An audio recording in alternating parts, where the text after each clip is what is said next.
প্রচারে বেরিয়েই মাটির ঘরের দালানে বসে দুপুরের ভুরিভোজ সারলেন হুগলির তৃণমূল কংগ্রেস প্রার্থী অভিনেত্রী রচনা বন্দ্যোপাধ্যায়।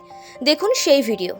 আমি ঘোড়া পঞ্চায়েতের বিপুল গ্রামে এসেছি এবং দারুণ সুন্দরভাবে এখানে খাওয়া দাওয়া হচ্ছে আর সবার সাথে গ্রামবাসীদের সাথে বসে আমরা এখন খাওয়া দাওয়া করছি।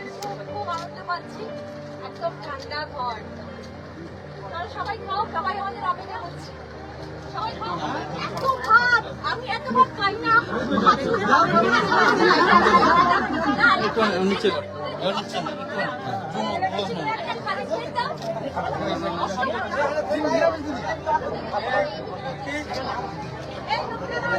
আমি কলেজ কৃষ্ণর বাড়িতে রয়েছি, কলেজ কৃষ্ণবাবুর বাড়িতে রয়েছি আর উনি আমাকে এক থালা ভাত দিয়ে দিয়েছে।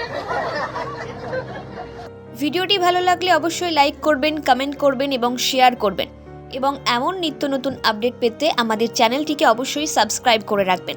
আপনারা দেখছেন N24 টিভি। জনতার মনের কথা এবং সত্যকে তুলে ধরাই হচ্ছে আমাদের একমাত্র লক্ষ্য।